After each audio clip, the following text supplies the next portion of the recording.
Agribusinesses are directly and indirectly affected by the policies and programs set by the government. These policies help support and develop the agricultural sector by providing assistance at every stage of the value chain, from production to distribution. The government's role is crucial in ensuring that the agricultural process runs smoothly and efficiently, which benefits everyone involved, from farmers to businesses and consumers. One key example of such a policy is the Agricultural and Fisheries Modernization Act, or AFMA, of 1997, which is the focus of our report today.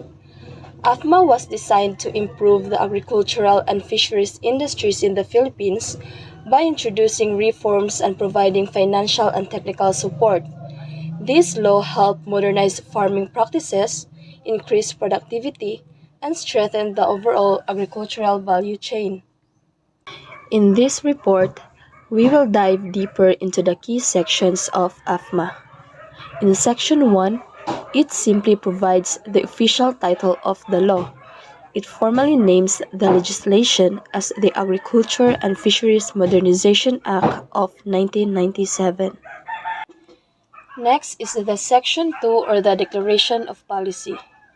The government's economic goals focus on creating fairness and increasing prosperity for all. The aim is to ensure that opportunities, income, and wealth are distributed more equally across society so everyone, especially the underprivileged, can benefit. The state shall promote industrialization and full employment based on sound agricultural development and agrarian reform. This means that the government wants to support industries and create jobs. To do this, they plan to focus on developing agriculture, both farming and fishing, and improving land reform.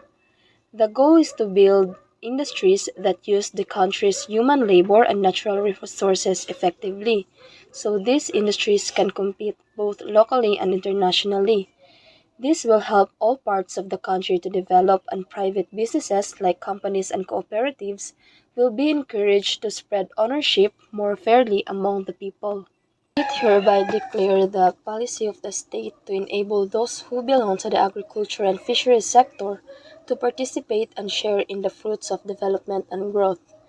This means that the government's policy is to ensure that people working in agriculture and fishing can share in the country's economic growth. This will be done in a way that uses the nation's resources wisely and in a sustainable manner, meaning resources will be used in a way that doesn't harm the future generations. The goal is to provide fair access to assets, income, services, and infrastructure.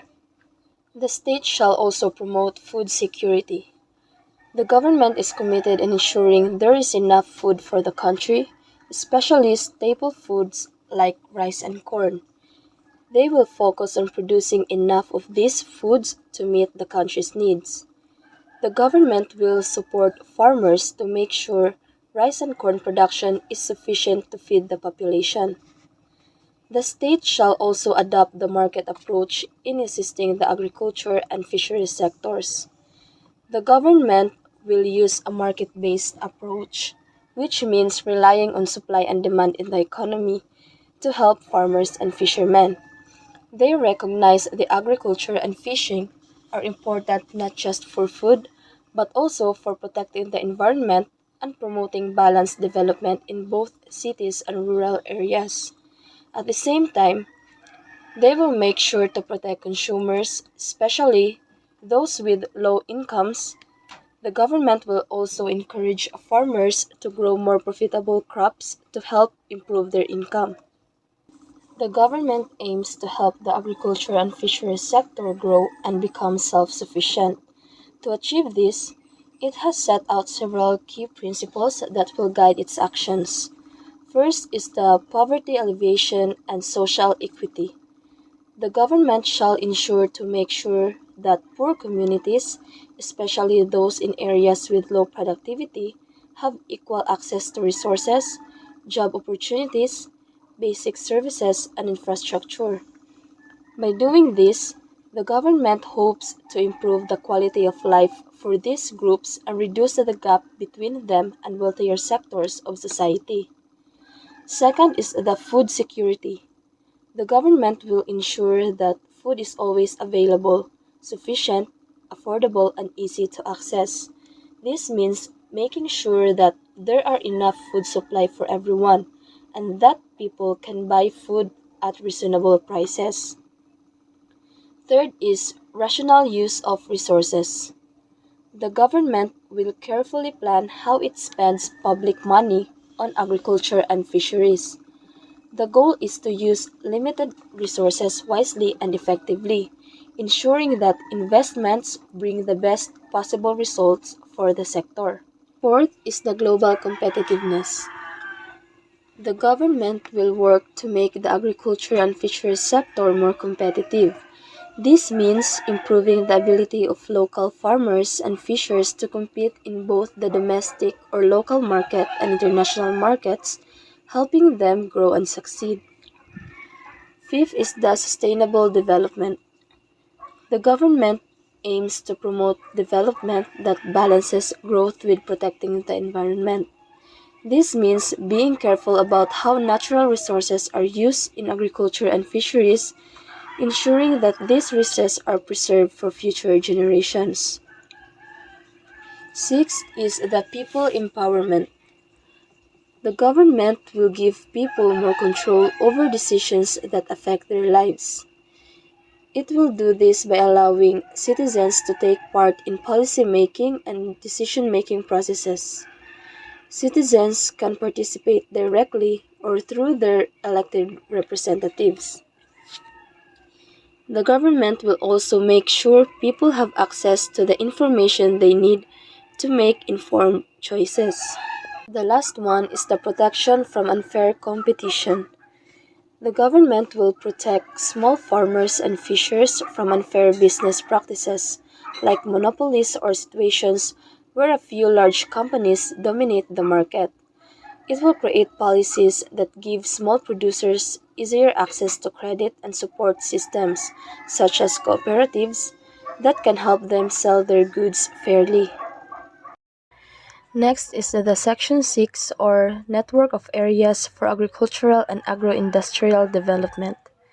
This section explains the role of the department in identifying and developing specific areas for agriculture and agro-industrial growth.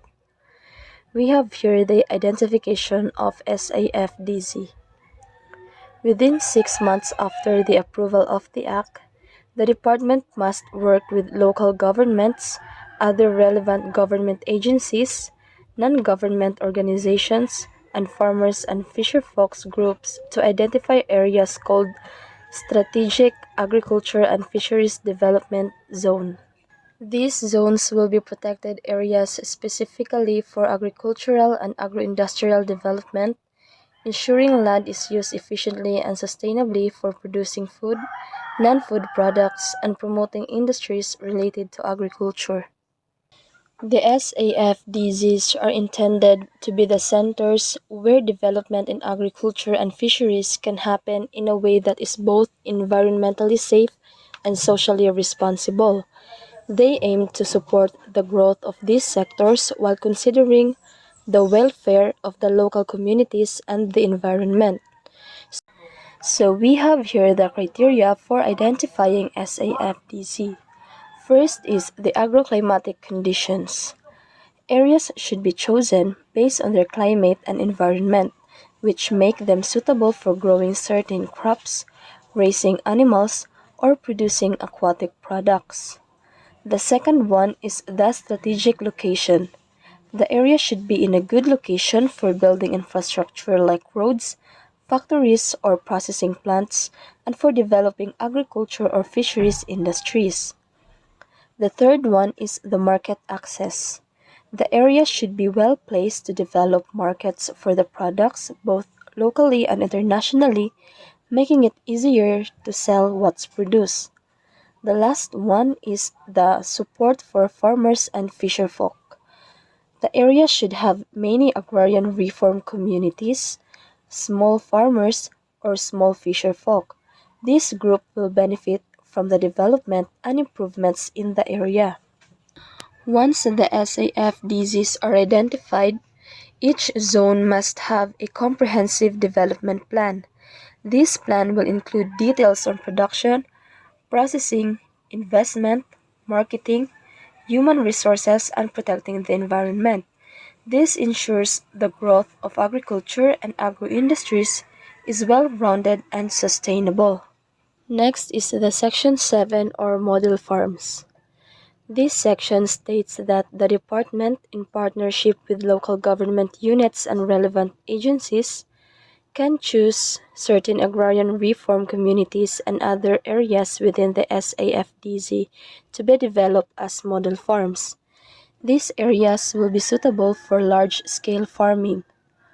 Farmers or landowners whose land are located in these designated areas will have the option to enter into agreements with corporate entities. These companies must have proven enterprise in managing farms, producing high-quality products, and using modern farming technologies.